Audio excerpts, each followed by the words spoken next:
नमस्कार दोस्तों, आप सभी का स्वागत है हमारे YouTube चैनल मानव जीवन में। तो चलिए आज की प्रस्तुति शुरू करते हैं। दोस्तों, पूरे 500 सालों के बाद बन रहा है दिव्य और दुर्लभ महाशुभ संयोग 29 सितंबर शुक्रवार पितृपक्ष पूर्णिमा। इस दिन यानी पितृपक्ष पूर्णिमा के दिन चुपचाप गाय माता को खिला दें। यह एक छोटी सी चीज, करोड़पति भी होंगे, करोड़पति मिलेंगी, सभी संकटों और कष्टों से मुक्ति, मृत्युदंड, पितृ दोष से तुरंत होगा खत्म। पूरे साल आपके घर में भरे रहेंगे अन्न धन के भंडार। यूं कहें कि आपकी 7 पुश्तें तक करेंगी आपके पैसों पर रहा है दोस्तों। 7 पीढ़ियों तक बैंक बैलेंस बढ़ता चला जाएगा, दुख दूर हो जाएंगे और सुख आपके पास आ जाएंगे, सुख आपके कदम चूमेंगे। यदि आप 29 सितंबर यानी कि पितृपक्ष पूर्णिमा के दिन चुपचाप गाय माता को एक छोटी सी चीज खिला देते हैं तो यकीन मानिए आपके जीवन से तत्काल गरीबी समाप्त हो जाएगी, आपके पितर आपसे प्रसन्न हो जाएंगी। साथ साथ पूर्णिमा के दिन यदि आप इस उपाय को करते हैं तो भगवान विष्णु जी, माता लक्ष्मी भी प्रसन्न हो जाएंगी। तो दोस्तों, यदि आप चाहते हैं कि भगवान विष्णु जी, माता लक्ष्मी और साथ ही साथ आपके पितर आपसे प्रसन्न न हो जाए और आपके ऊपर अपनी कृपा बरसाए और इनकी कृपा से आपके जीवन में कभी भी किसी भी प्रकार की कोई कमी ना हो, दोस्तों इस वीडियो को पूरी देखना है। पूरे 500 वर्षों के बाद ऐसा दुर्लभ योग बना है जिसमें किस बार जो पितृपक्ष गणपत की पूर्णिमा है, बहुत ही दुर्लभ योग में है, आपको लाभ मिलेगा यदि गाय माता से जुड़ी इन उपायों को करते। यकीन मानिए आपको 33 कोटि देवी देवताओं को धारण करने वाली दो माता की कृपा तो प्राप्त होगी। आपके पितर अभी आपसे प्रसन्न हो जाएगी क्योंकि इस दिन से पितृपक्ष की शुरुआत भी होती है जिसमें कि गाय माता से जुड़े इन उपायों को तो आप जरूर करें, आपको लाभ मिलेगा, गरीबी समाप्त हो देगी, मित्र दोष दूर हो जाएगी और आने वाली 7 पीढ़ियों तक आपको लाभ मिलेगा इन उपायों को करने से। तो दोस्तों, कौन कौन से उपाय हैं, इस वीडियो के माध्यम से हम आपको वो ही बताएंगी। बहुत ही लाभकारी वीडियो है, वीडियो को मिस मत कर देना। यदि वीडियो आज की आपने मिस कर दी तो समझ लेना आपको बहुत ही पछताना पड़ जाएगा। इतनी महत्वपूर्ण लाभकारी वीडियो। तो दोस्तों, यदि आप चाहते हैं आप और आपके परिवार को फायदा पहुंचे, लाभ मिले, पितरों की कृपा बरसी, भगवान विष्णु जी, माता लक्ष्मी की कृपा बरसी, तो दोस्तों समय निकालकर पूरा वीडियो देखना। इस वीडियो में वह आपको उसी खास चीज के बारे में बताने वाले हैं जो कि आपको गाय माता को जरूर खिलानी चाहिए पितृपक्ष भाद्रपद पूर्णिमा के दिन। दोस्तों पूरा वीडियो देखना, लाभ आपको अवश्य मिलेगा। या दोस्तों, वीडियो पाक शुरू करें सबसे पहले तो आपसे रिक्वेस्ट करते हैं वीडियो को लाइक कर देना और सच्चे दिल से कमेंट्स बॉक्स में जय श्री विष्णु, जय माँ लक्ष्मी और अपने पितृदेव ओम पितृदेवाय नमः आवश्यक देना, जिससे आपकी समस्त मनोकामनाएं पूर्ण हो जाए। और ज्यादा से ज्यादा वीडियो को शेयर जरूर करना जिससे कि और लोग भी इस वीडियो के माध्यम से बताए गए उपायों से लाभ प्राप्त कर सके। दोस्त आपको बता दे, हिंदू पंचांग के अनुसार आत्मा में आने वाली पूर्णिमा को हम भाद्रपद पूर्णिमा कहते हैं और पूर्णिमा की तिथि हिंदू धर्म में विशेष महत्व रखती है। बता दें कि भदभदा पूर्णिमा 29 सितंबर को है। इस दिन से पितृपक्ष की शुरुआत है तो इसे हम पितृपक्ष पूर्णिमा भी कहते हैं, जिसमें कि आपको अपने पितरों को प्रसन्न करने के लिए पितृपक्ष यानी श्राद्ध प्रारंभ होते हैं, श्राद्ध कर्म किए जाते हैं। तो दोस्तों इस दिन साथ साथ भगवान विष्णु जी, महतो लक्ष्मी की भी पूजा का विशेष विधान है। और आपको बताना चाहेंगे कि इस बार जो पितृपक्ष बात पूर्णिमा है बहुत ही दुर्लभ योग में है, आपको लाभ मिलेगा जो भी आप उपायों को करेंगे। सब प्रथम तो गाय माता के उपाय बताने से पहले आपको बता देते हैं भाजपा पूर्णिमा के दिन आपको क्या करना है। इस दिन भगवान की आपको पूजा अवश्य करनी चाहिए और संभव हो सके तो इस दिन इकट्ठा कर आए और भाद्रमास कथा सुने और साथ ही साथ माता लक्ष्मी की विधि विधान से पूजा करें।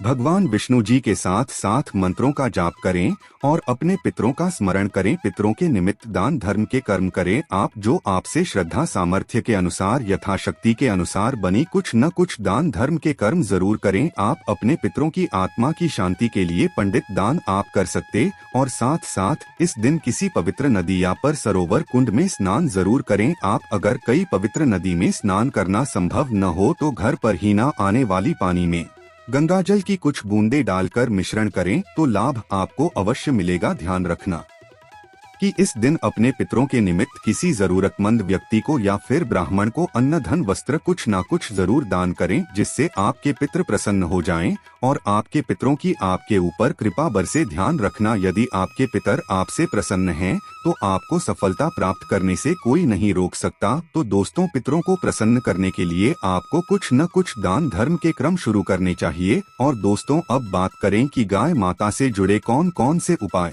आपको इस दिन यानी प्रतिपक्ष भाद्रपद पूर्णिमा के दिन जरूर करने चाहिए, जिससे कि आपके पत्र आपसे प्रसन्न हो जाए। भगवान विष्णु जी मतलब लक्ष्मी आपसे प्रसन्न रहें और आने वाली 7 पीढ़ियों तक कोई कमी ना हो। बैंक बैलेंस बढ़ता चला जाएगा। समस्त कष्ट दुख दूर, जो भी किसी भी प्रकार के बड़े से बड़े कष्ट है वे भी दूर हो जाते हैं।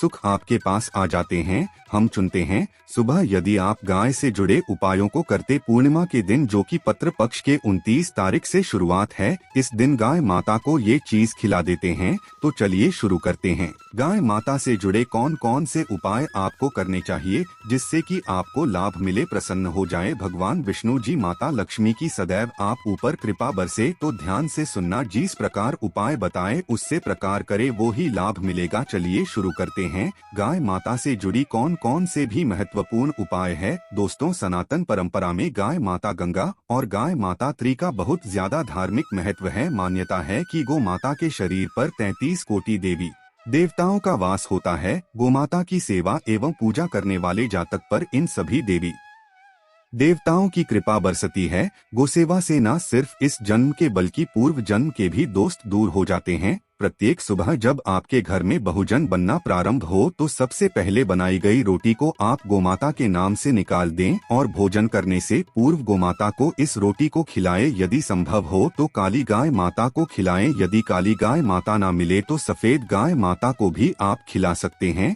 प्रत्येक पूजा और मांगलिक कार्य में गोमाता या उनसे जुड़ी चीजें जैसे गाय माता का गोबर, गोमूत्र, गाय माता का दूध अथवा गाय माता के दूध से बना घी अवश्य शामिल करें। इससे आपको पुण्य प्रभाव की प्राप्ति होगी। सनातन परंपरा के अनुसार जिस घर में गाय माता होती है उस घर से जुड़े सभी वास्तु दोष स्वतः ही समाप्त हो जाते हैं। किसी भी पूजा में गाय माता से प्राप्त पंचगव्य युक्त पदार्थ का उपयोग अवश्य शामिल करें, क्योंकि पंचगव्य के बिना कोई भी पूजा पाठ और हवन सफल नहीं होता। या दोस्तों, कृपा पाने के लिए प्रतिदिन, सप्ताह अथवा महीने में परिवार समेत एक बार गौशाला जाने का नियम जरूर बनाएं और वहां गायों को हरा चारा जरूर खिलाएं। इससे आपको शुभ फलों की प्राप्ति होगी और साथ ही साथ गौ सेवा और गो पूजा से 9 ग्रह शांत हो जाते हैं और इनसे जुड़े 200 का निदान हो जाता है। गर्मियों में गोमाता को पानी पिलाएं और सर्दी में गोमाता को गुड़ अवश्य खिलाएं। ध्यान रखें, एक गर्मियों में गाय माता को गुड़ न खिलाएं। अनेक देवी देवताओं को अपने शरीर पर धारण करने वाली गोमाता से जुड़े कई शुभ और अशुभ संकेत भी होते हैं।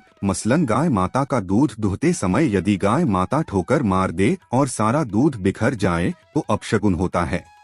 यदि कोई यात्रा पर निकल रहा हो और गाय माता अपने बछड़े को दूध पिलाती सामने आ जाए तो निश्चित रूप से जिस यात्रा के लिए आप निकले हैं वे यात्रा आपके लिए अवश्य सफल होगी और वह काम जिसके लिए आप निकले हैं वे अवश्य ही पूर्ण होगा। यात्रा पर जाते समय बाईं ओर गाय माता की आवाज आना और रात्रि में गाय माता की हुंकार करना भी शुभ होता है। दोस्तों, साथ ही साथ गाय माता के साथ आप भूल कर भी ये काम न करें, अन्यथा मिलता है घोर नरक और जीवन भर की परेशानियां। जय दोस्तों, गाय माता को राष्ट्रीय पशु बनाए जाने और इन्हें मौलिक अधिकार दिए जाने की बात हो रही है तो सवाल उठता है कि गाय माता जब भारतीय संस्कृति का अहम हिस्सा है तब भी गाय माता के साथ लोग खराब व्यवहार कैसे कर लेते हैं। गाय माता दर दर भटकती रहती है, भरपेट इन्हें चारा तक लोग नहीं देते। गाय माता जब तक दूध देती रहती है तो उनकी सेवा होती है और जैसे ही दूध देना बंद कर देती है तो लोग इन्हें उनकी किस्मत पर छोड़ देते हैं, सड़कों पर और गलियों में भटकने के लिए। ऐसे में गोवंशी जीवों को कोई डंडे से मारता है तो कोई उन पर पानी डाल देता है, कभी वाहनों से लेकिन ठोकर लग जाती है तो कभी बीमार होकर बेचारी एक गाय माता दम तोड़ देती है। ऐसे में जरूरत है इन बातों को जानने कि गाय माता को लेकर शास्त्रों में क्या कहा गया है, गाय माता के साथ आपको कैसा व्यवहार करना चाहिए। या दोस्तों, गाय माता को कभी भी मारना पीटना नहीं चाहिए। शास्त्रों में गाय माता को माता का दर्जा दिया गया है। गाय माता को मारने पीटने वाला माता को मारने पीटने वाले के समान पाप का भागी माना जाता है। ऐसे घरों को नरक लोक में वर्षों तक कष्ट भोगना पड़ता है। अगले जन्म पशु योनि में मिलता है। कथा है कि गौतम मुनि ने गलती से गाय माता को डंडा मार दिया था, जिससे गाय माता की मृत्यु हो गई थी और इस पाप से मुक्ति के लिए इन्हें वर्षों तक तपस्या करनी पड़ी। भगवान श्री कृष्ण जी ने बेल स्वरूप में आए व्रत असुर का वध कर दिया था, जिससे मुक्ति के लिए भगवान श्री कृष्ण को संपूर्ण तीर्थों को एक कुंड में बुलाना पड़ा और इस कुंड में स्नान से वह पाप मुक्त हो गई थी। या दोस्तों, साथ के साथ जो लोग पानी पी रही गाय माता को भगाते हैं, वे घोर पापी के भागी बनकर नरक भोगते हैं, ऐसा पुराण में बताया गया है। जबकि जो लोग गाय माता के लिए प्याऊ और चारा बनवाते हैं, वह महाभाग्यवान होते हैं। ऐसे लोग घोर पाप से मुक्त होकर स्वर्ग पा जाते हैं और बड़े ही धनवान कुल में जन्म लेकर सुख भोगते हैं। और साथ ही साथ आराम कर रही गाय माता को कष्ट देकर कभी भी उठाना नहीं चाहिए। कहते हैं कि जिस स्थान पर गाय माता बैठी है, वहां से नकारात्मक ऊर्जा समाप्त हो जाती है। गाय माता के बैठने की जगह को जो लोग नियमित साफ रखते हैं, वे पूर्व जन्म में किए गए जाने अनजाने में पापों से मुक्ति हो जाते हैं और गोलोक में स्थान पाते हैं। गाय माता को डंडा मारकर उठाना, पानी डालकर उठाने से मनुष्य पाप का भागी बनता है और अगले जन्म में उसे दर दर भटकना पड़ता है। और साथ ही साथ शास्त्रों में बताया गया है कि गाय माता का दूध उसके बछड़े के लिए होता है। गाय माता के बछड़े से बचा हुआ दूध ही मनुष्य को लेना चाहिए। लेकिन कुछ लोग एक बार गाय माता को दूध लेने के बाद फिर से बछड़े के लिए बचा हुआ दूध भी दूध लेते हैं। ऐसा करना घोर पाप कहा जाता है। ऐसे दूध को दुहाने वाला और ग्रहण करने वाला दोनों ही पाप की भागी बन जाते हैं। दोस्तों, साथ ही साथ शास्त्रों में कहा गया है कि गोवंश यानी गाय माता और बैल के पीठ पर नहीं बैठना चाहिए। इनके पीठ पर बैठने से महापाप लगता है। ऐसे लोगों को नरक की यातना भुगतनी पड़ती है। एकमात्र महादेव के अंश के उत्पन्न नंदी ही गोवंशी है, जिस पर स्वयं महादेव और महादेवी सवारी करती है। क्योंकि नंदी ने स्वयं अपनी इच्छा से महादेव की सवारी बनना स्वीकार किया था। और साथ ही साथ शास्त्रों में गाय माता के दान को बहुत ही महत्व दिया गया है। लेकिन ऐसी गाय माता का दान कभी नहीं करना चाहिए जो बूढ़ी और बीमार हो। कठोपनिषद में नचिकेता की कथा भी इस संदर्भ में है कि जिस नचिकेता ने पिता द्वारा बूढ़ी गाय माता को दान करने पर आपत्ति जताई थी, दूध देने वाली और बछड़े सहित जो लोग गाय माता का दान करते हैं, वह महान पुण्य को प्राप्त करके स्वर्ग में इस स्थान पाते हैं। दोस्तों, साथ ही साथ सूर्य चंद्र मंगल या शुक्र की युति राहु से हो तो पितृदोष होता है। यह भी मान्यता है कि सूर्य का संबंध पिता से, मंगल का संबंध रक्त से होने के कारण सूर्य यदि शनि राहु या केतु के साथ स्थित हो या दृष्टि संबंधी हो तथा मंगल की युति राहु या केतु से हो तो इतना दोस्त होता है। इस दोस्त से जीवन संघर्ष में बन जाता है। यदि पितृदोष हो तो गाय माता को प्रतिदिन या किसी भी एकादशी को या किसी पूर्णिमा के दिन या अमावस्या को रोटी गुड़ चारा आदि खिलाने से पितृदोष समाप्त हो जाता है। साथ ही साथ देसी गाय माता की पीठ पर जो कप उद कुबेर होता है, वह बृहस्पति गुरु हैं। आठ जन्मपत्री में यदि बृहस्पति अपनी नीच राशि मकर में हो या अशुभ स्थिति में हो तो देसी गाय माता के इस बृहस्पति भाग शिवलिंग रूपी कुबेर के दर्शन करने चाहिए। गुड़ तथा चने की दाल रखकर गाय माता को रोटी भी दें, इससे आपको शुभ फलों की प्राप्ति होगी।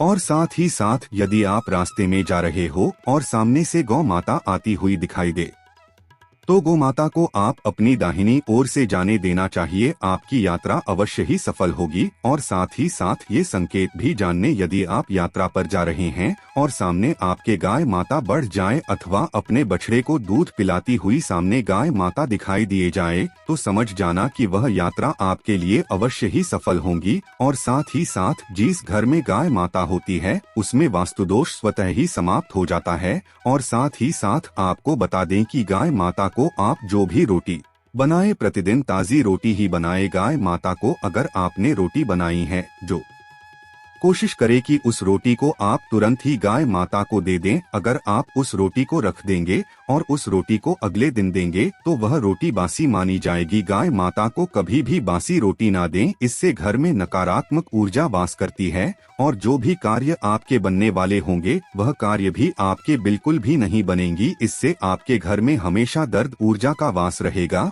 और आप जिस भी कार्य को करेंगे उस कार्य में आपको हमेशा असफलता ही हाथ लगेंगी। इसलिए कोशिश करें गाय माता को रोजाना ताज़ी रोटी बनाकर खिलाएं और रोटी को बिल्कुल ना रखें।